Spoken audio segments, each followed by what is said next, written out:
Hi everyone, welcome to another episode of Flourish FM, a podcast for the good life.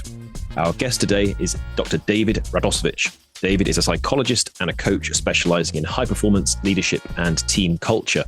He's an associate professor of management for the Austin E. Cofrin School of Business at the University of Wisconsin, Green Bay. And he's also co-founder of Flow Prone, a flow and high performance training and coaching organization. David has published peer-reviewed articles in leading academic journals and chapters in #1 international best-selling books, and he leads with C-suite leaders of Fortune 500 companies and coaches individuals and leaders to enhance their leadership, teamwork, and emotional intelligence. Nick, what do you enjoy most about a conversation with our old friend, David? Yeah, well, David's, been a longtime friend at this point, and we actually worked together at the same organization for a little while and shared some of the same, let's say, challenges and wins as well. So, I've been familiar with his research, kind of what he's focused on, and this, I think, was an opportunity to hear him come at things from a slightly, not even different, but updated angle, right, in terms of looking at flourishing and correlates with certain, what he described as psychological strengths, right, or personality traits, tendencies, whatever language you want to use. So to hear him kind of share, how he thinks about flourishing, I think, which is quite similar to how I kind of characterize it. Some of the challenges with investigating these questions, but despite those challenges, some interesting insights he and his team were able to achieve was all, useful time spent and an enjoyable conversation. Absolutely. We hope you enjoy it as much as Nick and I did. This is Flourishing and Psychological Strengths with Dr. David Radosevich. All right, David, how are you doing? I'm doing great. It's wonderful to see you. And have you join us for the podcast. So great to have you with us today. So you, David, are a psychologist with expertise in high performance leadership and team culture. And one of your key aims is to help people develop the mindset and skills they need to reach their highest potential. So let's start by digging into mindset and skills. What have you learned from your extensive research about the kind of mindset people need to cultivate to fulfill their potential? Yeah, great question. It's great to be here with you both. So this feels like if I kind of assess my flourishing, just being here, having the discussion with you guys here today, it's like, check. Today's a good flourishing day, off to a great start. So I love the question. So, mindset to me is kind of your default operating system.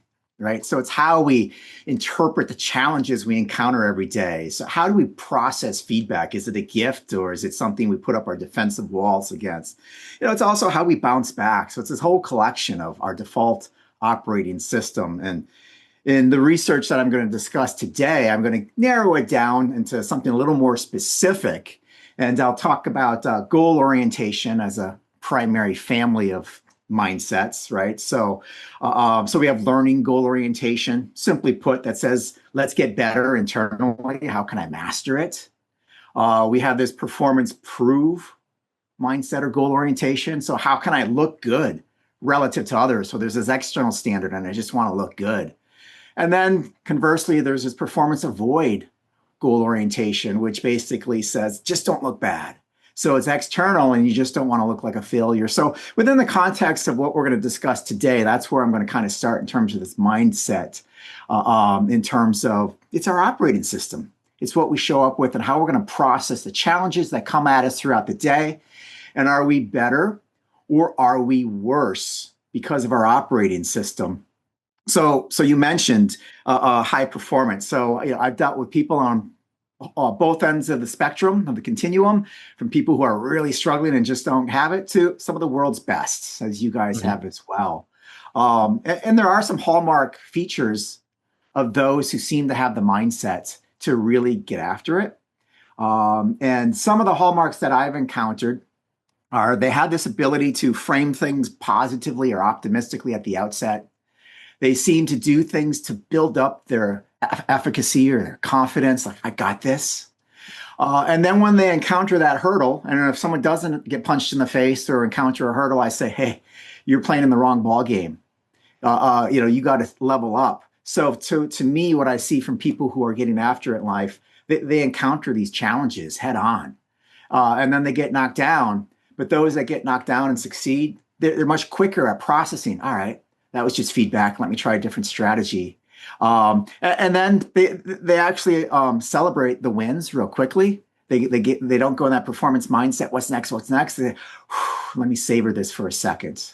Then they get into that. So those are just some of the hallmark features of in my space where I see people really leveraging an effective and adaptive mindset that translates then into a high performance lifestyle. Nicely put, mate. Nicely put. So you've already mentioned several things that go into my next question. And another question after that. Next question is, because we started off by digging into mindset and skills. So my follow-up question to this is, well, what key skills do you think people most need to fulfill their potential? You've already mentioned several, but perhaps you could also distinguish between these and psychological strengths. We're going to go into that too, but some of these skills sound like psychological strength. Yeah. So the first thing I'd say is, how can we build people's self-efficacy? So do they create this mastery ladder? In particular, let's set a small goal today and then build on it and then build on it and build on it. So and build this mastery ladder over time and look for those short wins. So you're training your mind to say, I've got this. I would also talk about the importance of optimism, this childlike wonder, this optimism that things are going to be good because I'm going to put in the work to get there, the combination of efficacy and optimism. So how can I reframe challenges with specific temporary causes? This is a challenge, but when I overcome that, boy, things are going to be good on the other side. Another skill I would talk about that's important in my research is emotional regulation. It's so important to manage your emotions because when we have these positive emotions, it's this beautiful area where space opens up. And when the space opens up, the blinders aren't on and I see possibilities. I see different strategies. I can see my hurdles. I can look inside myself and frame things. Conversely, we have a negative mindset, the blinders are on. And then I do things that aren't very adaptive. So I may set lower goals. I'm not going to persist in the face of failure, et cetera. So this whole approach avoidance tied in with the emotions is important. And then as we all know, what's your flow protocol? What's your flow hygiene? So are you laying the groundwork, so to speak, so that you can play on a clean playing field? So are you setting clear goals? Are you raising the bar a little bit? Do you have complete concentration? So those are some of the skills that I would actually train that tie into that mindset. Awesome. Thank you, David. So let's now figure out which of those skills are psychological strengths, because that's another area of your expertise, and that's something you train people in, and you've done a lot of work on measuring these. So let's first start off with what are psychological strengths? Yeah, psychological strengths. I like to define it first in terms of flourishing, because I kind of like to look at what an outcome is and then build the strengths within that framework. So I'm going to give you probably the most advanced academic definition of flourishing you've ever heard. So flourishing for me is waking up in the morning with absolute wonder. And then by 10 a.m., I'm getting knocked on my backside by an obstacle. By noon, I have a skip in my step because I overcame that hurdle. And then when I go to bed, I have this big smile on my face. So to me, that's kind of the end state if I want to live a life of flourishing. And then, it ties in with the PERMA model, the Harvard model, right? All those elements are there. Do I believe in myself? Am I going to counter obstacles? How do I overcome them, et cetera? And then am I happy with myself at the end of the day? So to answer your question on the psychological strengths then, the psychological strengths are those internal capacities within us that basically make flourishing possible. So they help you perform your best. They help you show up in high pressure moments. And they keep us stabilized in terms of well-being and hopefully getting even better in terms of well-being. So the psychological strengths for me are these things I've already mentioned in the context of the study, right? The self-efficacy, the resilience, the optimism, the emotional regulation. And if we want to bring in a little science, right? There's lots of models out there, but one in particular that's relevant for my field is they call it this job demands resources, right? So think of it like two lanes. One lane is our resources. It's the motivation lane. So how can I go fast and leverage these? And then the second lane are the demands, and that's kind of slowing us down. So what inhibits me from going forward? Other great theories are this whole conservation of resources, right? Where as humans, we manage our limited resources. And if we gain resources, we have this upward spiral. And if we lose resources, we have a downward spiral. So there's a lot of theories out there that help explain it. But succinctly, I think of our strengths as our performance mental system. Mm-hmm. We build them and we expand what's possible in our lives. Mm-hmm. Mm-hmm. So upward spiral, is that referring to expanding and building what's possible, or is it an upward spiral towards flourishing, or both? Yeah, I think both, because isn't flourishing really expanding what's possible?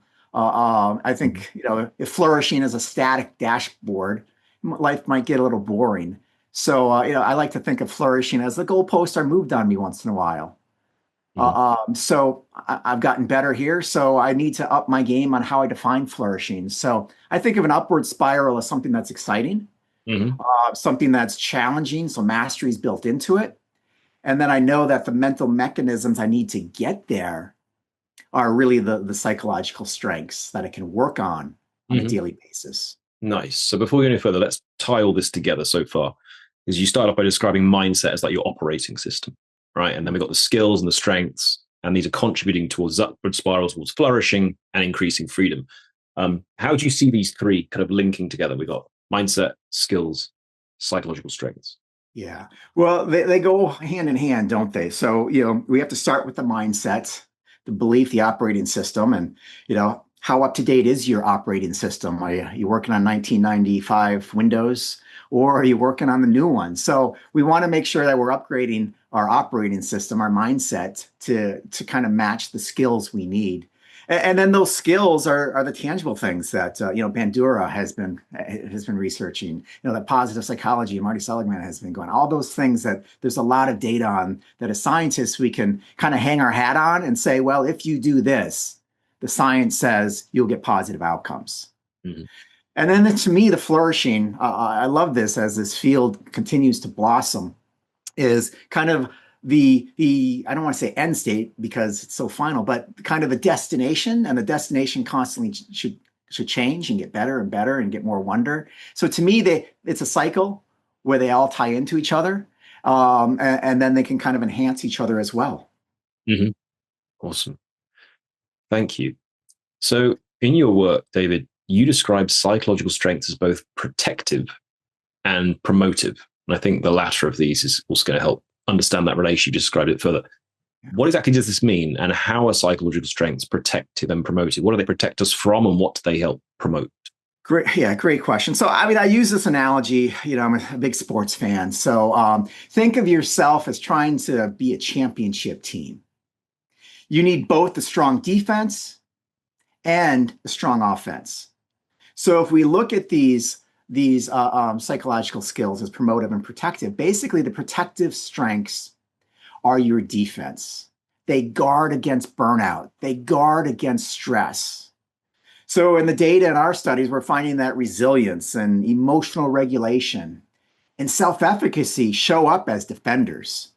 They keep burnout from increasing. Mm-hmm. So you're protected. We need that. Mm-hmm. But on the other side of the field, we have our promotive strengths. That's our offense. So they drive growth. They drive our achievements. They're tied into meaning. So what we're seeing there is that learning goal orientation really shows up as a star on the offensive side. Self-efficacy is, in our data, clearly is the player of the game. And then also, things are important. Optimism, learning goal orientation, self-efficacy are the three that really are going to score points. And I call those the promotive strengths. They move you closer to flourishing. And we need both. If you only have defense, what's going to happen? It's going to be low scoring games. Your life's going to be stagnant. Mm-hmm. If you only have offense, it's going to be flashy, perhaps. You're going to put up a lot of points, but the other team may put up more points.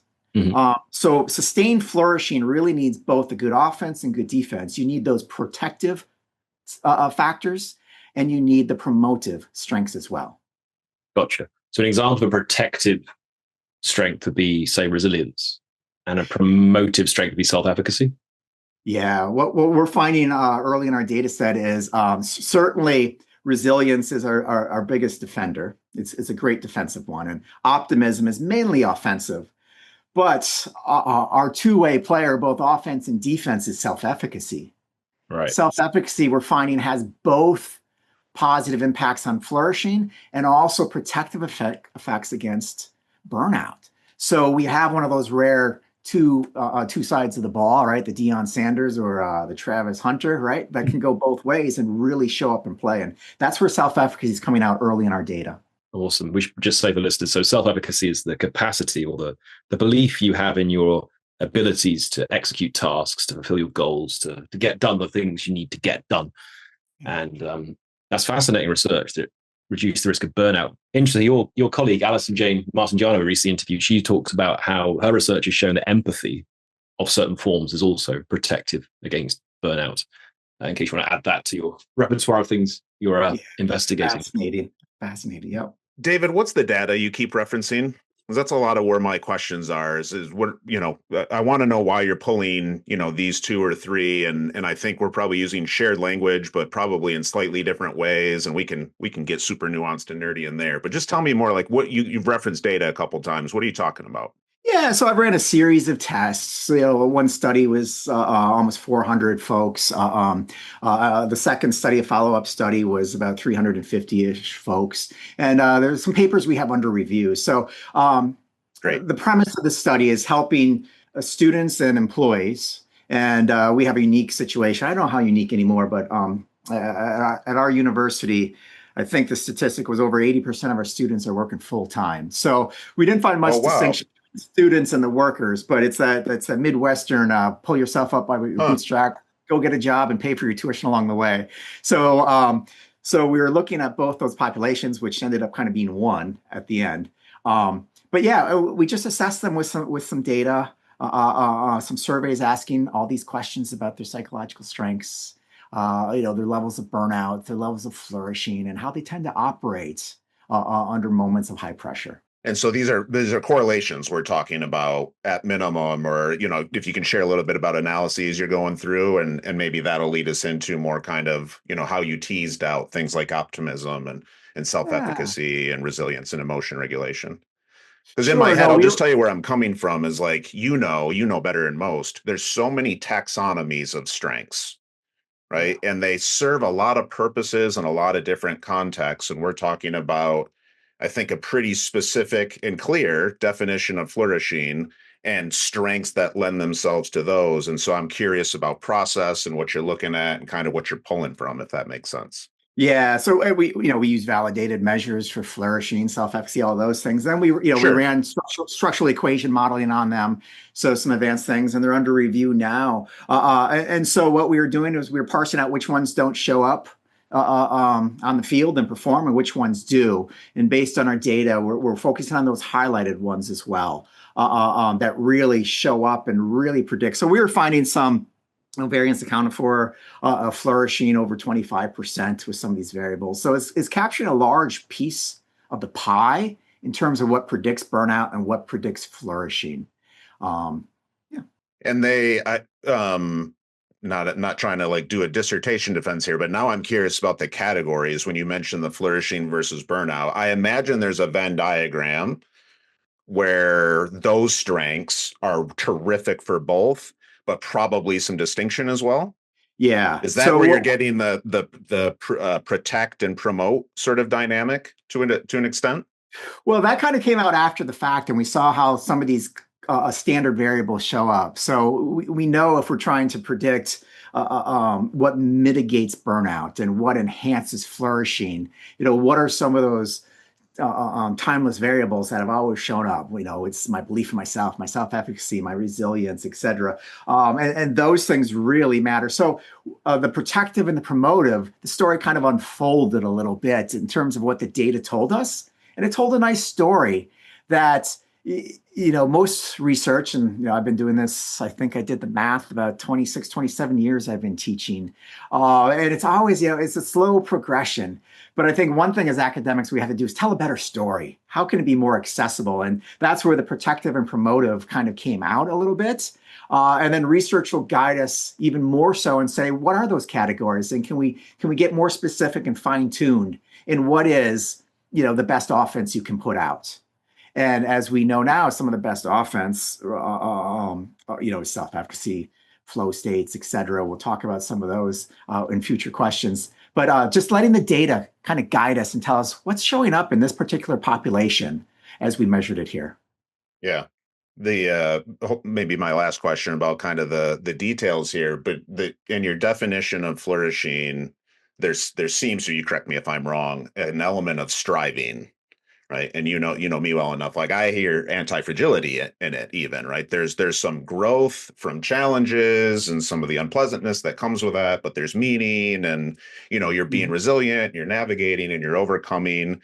Were you able to, because you mentioned some of the measures, and I know there's limitations around these things, were you and your team able to try to account for that in the way you assess flourishing? Because I don't feel like that's in dominant flourishing measures at the moment. You know what I mean? Yeah. And at this point, I'd say no. So Yeah, sure. Okay. that's a great It's a future research. problem. Yeah, it's a problem. Yeah. It is. So, we use the PERMA measure, and we're also using the Harvard measure and another thing to see how that operates. And then we measure the brief resilience scale, so a short scale. Okay. Yep. I'd love to pick up on what you're doing as well with anti-fragility and see, what's the difference between just bouncing back to the level I was versus anti-fragile and, getting punched in the mouth, but coming back even stronger. That's you're gonna hear from me after, because we're in the middle of some papers where we want to look at those correlations. So yeah, this is fortuitous. Love it. So no, we haven't dove deep yet, but curiosity has really hooked me on that question. Yeah. Okay, cool. Yeah, just curious. So great. Hi friends, Nick here with just a brief interlude to share with you an update on one of our newest partnerships with the Anti-Fragile Academy. Throughout John and I's conversations with many, if not most, of our guests, one thing has been made really clear. In order for people to flourish, thrive, experience the good life, they need to develop the capacity to not only navigate and endure, but ideally grow from the bad, grow from unpleasant experiences. That's why we're thrilled to be partnering with our newest sponsor, the Anti-Fragile Academy, an organization that I co-founded with Dr. Adam Wright, Director of Mental Performance for the Washington Nationals. At the Anti-Fragile Academy, we work with adolescent athletes, executives, and educators to help them understand some of the science, not just of optimal performance, but of well-being and anti-fragility. The ability not only to endure and bounce back from unpleasantness, but to actually come back stronger, to grow from it. Between Adam and I, we've worked with Fortune 100 companies, Inc. 300 executives, Division I programs, and elite professional athletes and Olympians from all over the world. To find out more about how you can leverage anti-fragility training, check out our website at theantifragileacademy.com. So then the strengths themselves, what I think I'm hearing, again, correct us if I'm wrong, it feels like some of these that John's asked about and you've teased out, the emotion regulation, the self-efficacy, the resilience, which I still want to ask about. Is it fair to say that those were kind of in the overlap of the Venn diagram? It's like, well, let's start here, because this is my favorite phrase, where the juice is really worth the squeeze. Absolutely. And it's nice too to kind of assess and see if those hold up in different samples across different times. Sure. We got some data a little bit on the tail end of COVID, and we're trying to see, is that different than perhaps what's going on now, and now that we've come out of that and seen what are people's levels of resilience. And, we saw some fascinating stuff there as well. And during COVID, where students' resources were a little bit, the spotlight was on them and called them out as, wow, that's important. And a lot of it just had to do with basic money.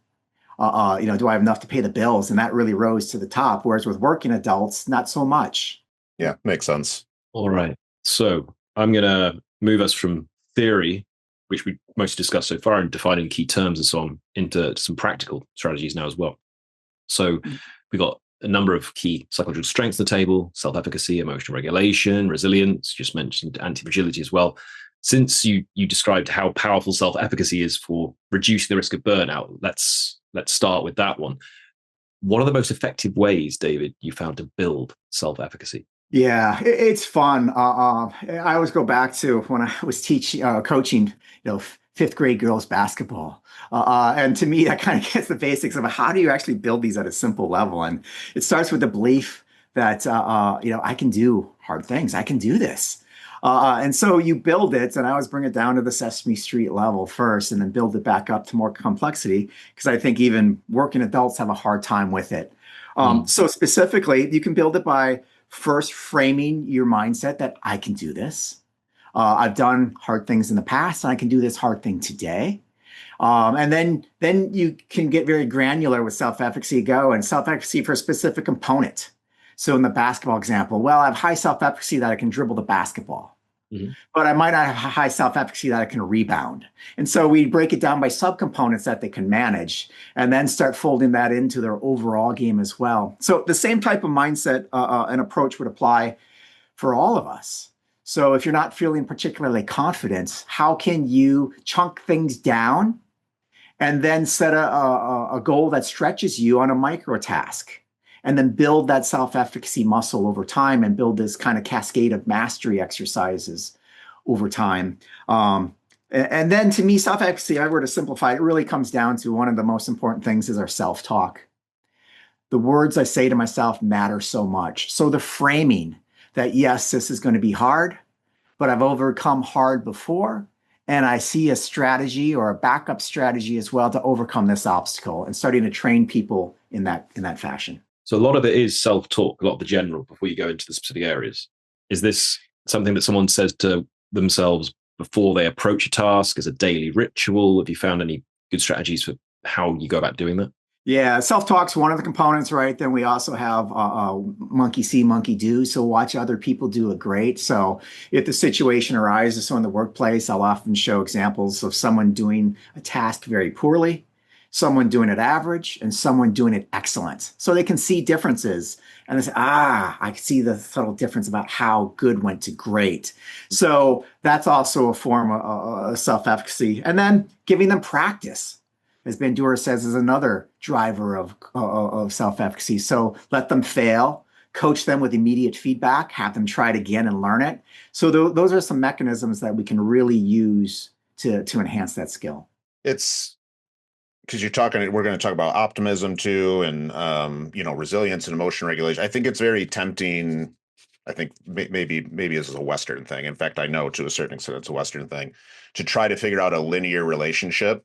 Like I found myself falling into, is that coming before resilience? Like I've seen in some studies, is resilience actually being built upon optimism first, that then leads to even an attempt to have self-efficacy? And I don't know that you did any regressions or anything like that, but any thoughts there that you see any sequencing to some of these things?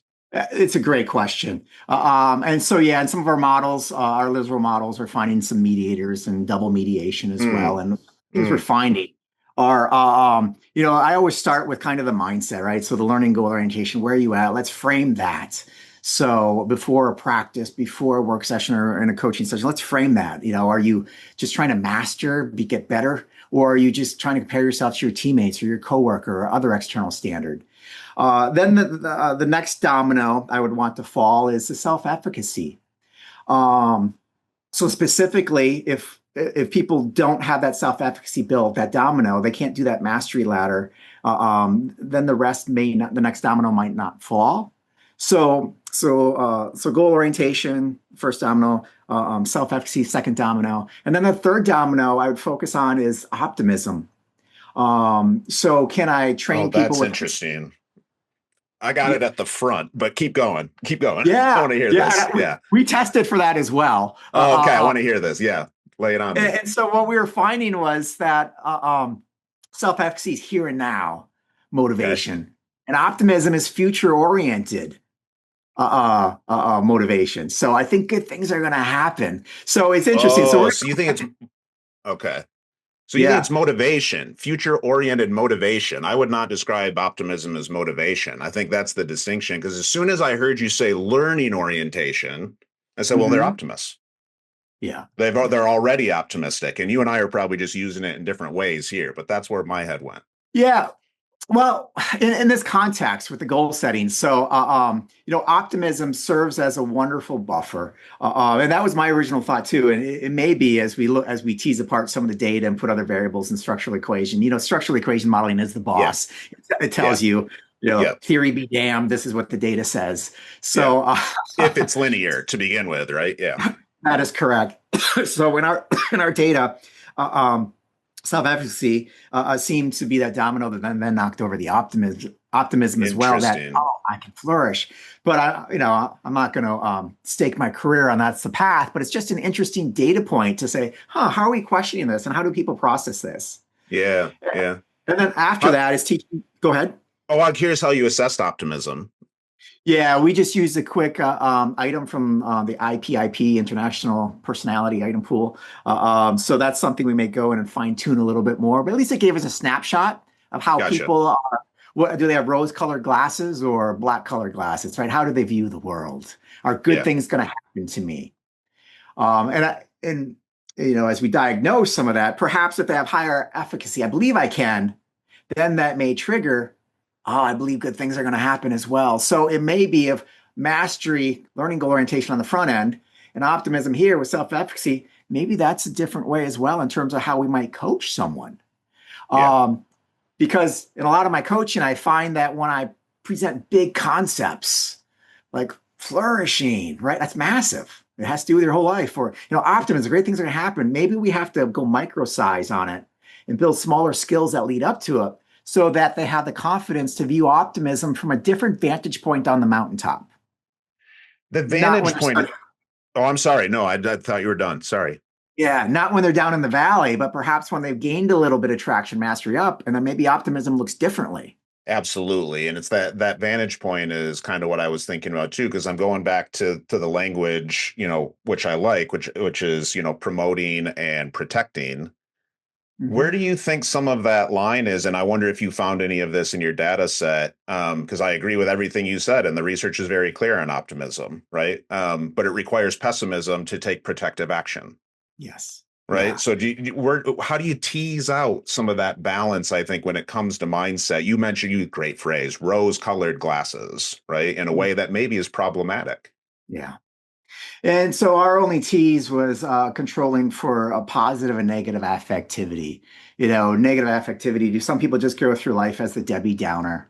Yeah. And the positive affectivity, everything's great. So and we found some fascinating results there. So after controlling for people's general states of affectivity, we found some nice relationships that these predict. So I certainly agree that both the positive side of the ledger and the negative side, that's a spice of life. So how do high performers process that versus low performers? High flourishing versus low flourishing? And as all three of us have probably guessed, there's a distinct pattern. And those Yeah. people who get after it life, who experience life to the fullest, they process those as challenges and they overcome them and they grow from them and they believe they can do it, as opposed to the other side. They wilt under pressure. Mm. Mm. So let's dig in deeper to another one of these psychological strengths that we described here, optimism, which is clearly important for flourishing. It's an important positive emotion, amongst other things it is. It's also been shown that you can build it and that it contributes towards positive emotions, which are one of the key areas of human flourishing measures. So let's just start off with, what exactly is optimism, David, and why is that important for flourishing? Yeah, so optimism isn't this blind positivity, right? It's expecting that good outcomes are possible. I believe good things are going to happen. And then my bent, being a motivation guy, is that good things are going to happen because I'm going to do the work. So to me, they're kind of tied in there. But Carver and Shire, back in the day, talked about optimism as this general expectation that good things are going to happen in life. In our research, we're finding it's a promotive factor, right? It fuels motivation, it fuels goal pursuit and persistence, and it really matters because based on our data, optimism predicted more flourishing and less burnout. Mm. Clear path. So why aren't we teaching optimism in ways that are very tangible to people, as opposed to just this, at the end of a great film, I have this optimistic feeling. No, it needs to be a micro training thing each day. And it also had a distinct pathway. So in our data, unlike self-efficacy and resilience, optimism seemed to operate a little bit differently. It had this independent effect of explaining unique variants above and beyond self-efficacy and above and beyond resilience. So it's telling me that it was an A player throughout it. And so we differ it, simply put, self-efficacy is I can do this. Resilience is I can bounce back. And optimism is things will turn out well. So to me, optimism is really important, and we have to build it. And there's several things we can do, right? The best possible self-exercise. We can work on having people shift their explanatory style. We can have people do a gratitude forward practice. How am I going to find grateful things today? So it's not backward looking, but forward looking. And then, I like to have people prove themselves wrong. So I do prove yourself wrong drills. The Debbie Downer, you think this is going to stink, etc. Oh, you just prove yourself wrong. And that's a window, a crack to start training optimism as well. Can you say a little more about gratitude forward exercises? So, I've done research in gratitude, but I haven't come across these. It's usually for me backward looking, actually. Come to think of it, it's always backward looking. This is fascinating to me. So it's like prepping yourself to be more open to gratitude. Exactly. When it comes to optimism, what good things are going to happen today? So, so me, it's mostly maybe just a coaching habit I do as opposed to based in science, because gratitude is backward. But that's gratitude forward. So I challenge people, what are 3 things you're going to do to showcase your gratitude today? So I tie it not only into a thought, but an action. Or for optimism, what 3 things are you going to find today that you're going to be grateful of when you do your end of day reflection or journaling? So I'm trying to open up people's eyes, take the blinders off to what's possible, and make it accessible to them in the form of gratitude. This is fascinating. Thank you for sharing, David. Yeah. Right. So, okay, love it. So we've dug in a fair bit now into self-efficacy, to resilience, touched a little bit upon anti-fragility, and we've dug into optimism. We haven't dug much yet into emotional regulation, and you've emphasized the importance of that, David. So what exactly is this, and why is this so important for flourishing? Yeah, I mean, emotions are really, I think a critical player in terms of how we show up each day. When we plan our perfect day, and then life happens and we get knocked off, and then people have different triggers of emotionality. So we took a kind of a soft approach by just using the PANAS in here. In future research, I'm going to put an emotional regulation scale and really dive into that in more depth. But what we do know is that people who can manage their emotions better than those who don't are probably make better cognitive decisions. And those cognitive decisions show up in terms of the level of goals they set. They show up in terms of strategies they use when they encounter an obstacle, so alternative strategies. And then we know that people who set higher goals are going to perform higher as well. So to me, it's just, are you throwing gasoline on the fire, or are you throwing water on the fire? And so I'm interested in finding out how we manage our emotional volatility or lack thereof. How does that then enhance our striving towards a flourishing life or burnout? So that's kind of the big picture of why I think managing your emotions is so critical. Mm-hmm. Mm-hmm. And what have you found to be effective ways to teach people to teach people to manage their emotions more effectively? Now, we should also qualify this. You work with people of a variety of ages, university students, right, to people throughout their career stages, right? And I assume there's going to be some differences there for, say, first-year university students and people who are, towards the end of their career or even midway through their career, right? Absolutely. Yeah. So ways we could train that is, one, self-awareness is so key. I think accurate self-awareness is a skill that I think our discipline can really improve on across the board. So you're just not going to have self-awareness going to see, a psychologist, but how can we make that more accessible to people and really be accurate?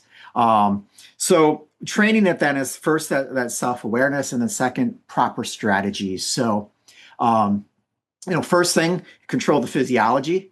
So when you're aware that big emotions are coming up, no matter if you're a young kid to a seasoned executive, we're not robots. We all have emotions. So that awareness whether it's feeling your shoulders get tense or, the hair on the back of your head coming up or whatever it might be, or the vein popping, however it shows up for you. Awareness, and then control your physiology would be the first thing I would do. So whether it's breath work, whether it's taking a walk out in nature, a lot of those basics, whether it's just light movement, stretching, or just changing your scenery. And then second, I would layer on cognitive coping skills. So if you know that you are someone who has a short fuse, and that shows up in the workplace where maybe you're short with someone or you don't give them your full time, how does that hinder you?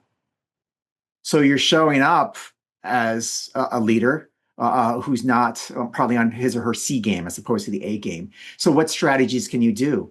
Well, it's perfectly okay to take 15 seconds and, excuse me for 1 minute, go take a fake bathroom break to go compose yourself and get a drink of water or whatever it is, or just calm yourself. And then reframe, say, all right, I know my tendencies are to maybe be too short, be too terse. So I'm going to control myself. I'm aware of it. And I'm going to maybe use a curiosity style as opposed to a judgment style.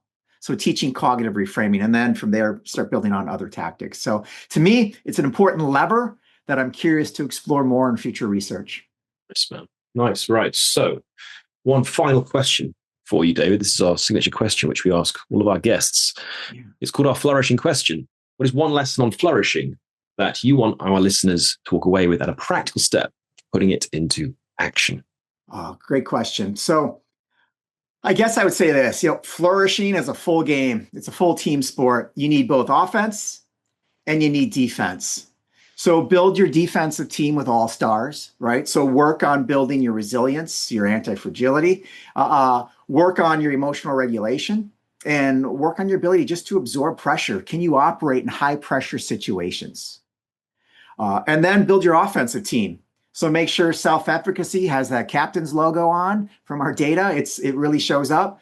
Work on your optimism every day and just move towards meaningful goals that go forward. And, back to how I started about, flourishing, being waking up with wonder, tripping, on a hurdle, skipping over it with a strategy, and then falling asleep with falling asleep with a smile on your face, right? So define flourishing as a daily activity, not a lifetime objective. It's too far, it's too distal for a lot of people. So how can I make it real today? How can I make it real in the next 5 minutes? And that micro strategy, you do those things, and then the big picture of flourishing comes down, and then you've earned the right to move the goalposts further for what's flourishing, and you keep leveling up your life.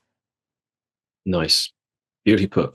David, we appreciate the time. Thanks for making it. Where can people keep interacting with you, find out more about you and your work? Yeah, thanks. So they can find me at a couple different places. So, I have my academic life as well at the University of Wisconsin, Green Bay. I'm doing great projects, getting into some trouble with John at the flowprone.com. So you can find me at David at flowprone.com. So I'm easy to find. I'm on LinkedIn as well. I've done a bad job of hiding. Awesome. Thank you. We'll make sure all those links are in our show notes as usual. And thanks again for taking the time. Learned a lot and appreciate making space for us. Yeah, same here. It's a pleasure. And have a great day, guys. Thank you so much, David. And thank you, all of you, for watching or listening today. This has been Flourishing and Psychological Strengths with Dr. David Radosevich. Thanks so much for listening to Flourish FM. We hope you enjoyed the content. Please be sure to leave us a 5-star review and hit that subscribe button wherever you listen to your podcast and on all major social media platforms. And if you visit our website, flourishfmpodcast.com, you can sign up to our newsletter. We send out a weekly newsletter. First newsletter of every month, we share a long form blog, and every newsletter, every week, we share highlights from our previous episodes. Please hit subscribe on our website.